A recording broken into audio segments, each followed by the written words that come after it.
Hi, I'm Professor Meg Day, and I teach English and creative writing at Franklin and Marshall College. One of the great pedagogical resources we have at F&M is this incredible art gallery, the Phillips Museum, right in the heart of campus, and the generous and talented staff they have, which allows for collaboration and partnership both inside the classroom and out. This semester, I brought my intermediate poetry workshop to the Phillips Museum to explore ekphrastic poetics in person. Ekphrasis is a way of allowing poetry and art to enter into conversation. We often talk about ekphrastic works as one art medium trying to relate to another. I gave my poets a lot of freedom in choosing how they'd like to relate to the art.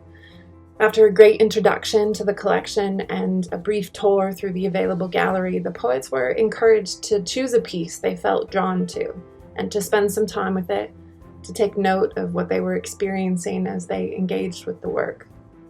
When they moved to write their poems, the poets retained agency over their approach. They could describe the work or respond to it, remake it in words, or use it as a site of inspiration. Thank you to the Phillips Museum for partnering with us and for supporting these young poets as they discover new ways to make.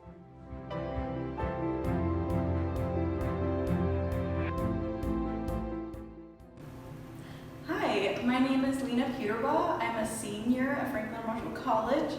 I'm a creative writing major, and I was inspired by this painting, Storm Clouds. What stood out to me when I was watching this painting were either one of these cows that are kind of staring out at the water, and that was kind of the jumping start point for my poem. So this is called Ode on a Cow.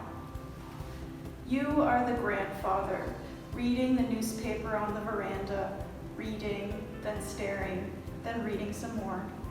It's like you know that if you wanted it bad enough, time would let you stay there forever. I feel the trees eating away my bones when you stare into that water, like you're fulfilling a promise to be the ear for the falling tree. Thank you.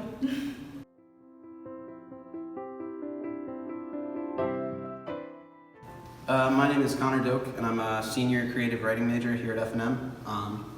And I chose to write an ekphrastic based off this poem, or this painting, rather, Tempestade by Jesus Guerrero Galvan.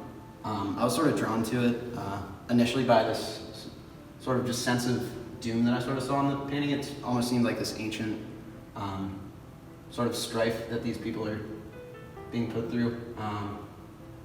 So I sort of just tried to capture that feeling of desperation within my own poem. This is titled, A Tempest Whispers Americana. Perhaps this is it. As the bright clouds radiate a dark humidity over the southern valley floor, we stand huddled, awaiting rapture. 1 minute till she opens the door, when we shall push and shove one another for admittance into a long, thin hallway. Gone will be the queues and endless waiting, because the end is here. Or at least we are. And it's plain for us all to see that there's no turning back.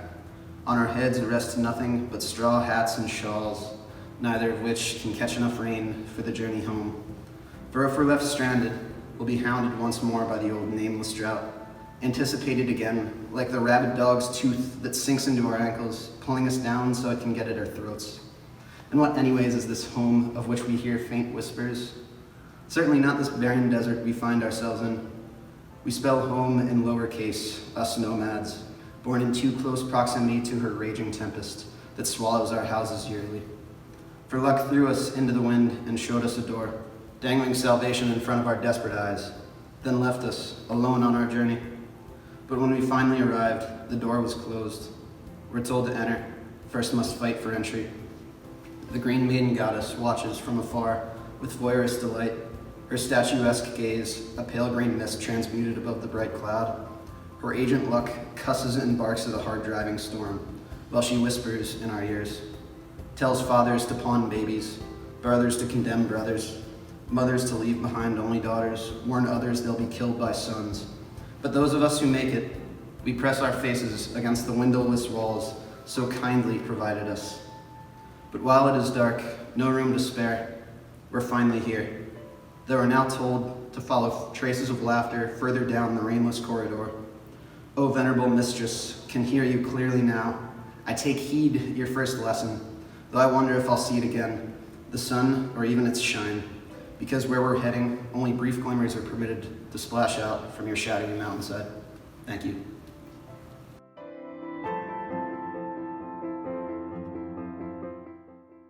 Hi, my name is Seth Sherwood. I am a junior class of 2022, and I'm a creative writing major. I chose this piece, DNA Sepia 5. It caught my eye because I just really love the detail and the layering. I just thought the colors were really beautiful, and the history behind it, where it's like the layers of his work and like his history. I thought it was really beautiful, and it really captured me. So I was inspired to write this ekphrastic about it, called DNA Sepia 5 as well. Hard work and practice. Hard work and practice. Shoot straight like the Mississippi. Bile gnashes my history. Hard work and practice. Line never touched to create a home. Hard work and practice. A quilted canopy. Snakeskin runs rampant. Hard work and practice. At core sees clear and bile gives way to the malignant. Hard work and practice. Lacerated names lay way to waste and hard work and practice. Thank you.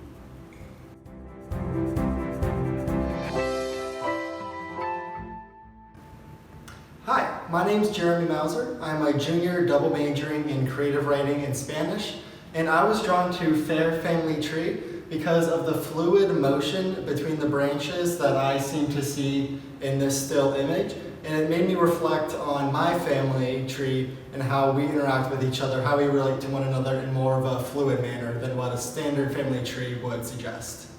Okay? And my piece is titled Child of the Privileged. The guitar, heavy in my hands, summons my southern ancestors and northern descendants.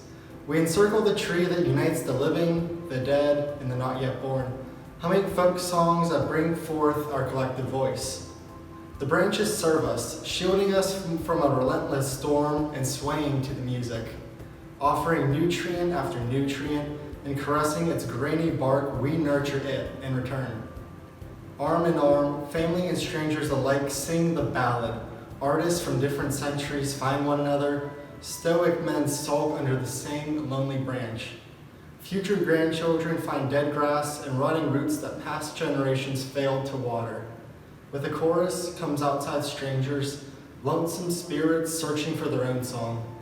Some ancestors and some descendants stick around, eager for fresh blood. Others leave to find a new family tree. Then, with no warning, the sky opens and unleashes a lightning strike that signals fire, chaos, calamity. Screams fill the inclement air and branches flail around till all that remains is singed grass and a lonely player.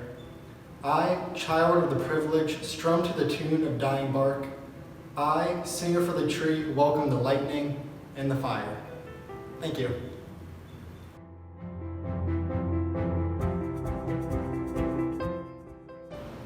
Hi, I'm Skylar. I use they, them pronouns.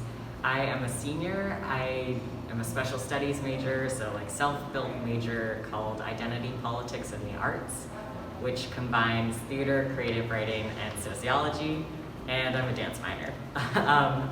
And I was drawn to this piece specifically because I was thinking about the relationship between the natural world and the artificial world, in the way that there's pairs, but they're also part of this man-made structure, and how there's this repeated image of the pair, but it manifests in different ways, and is also kind of like deteriorating slowly. So those were the images that I was drawn to.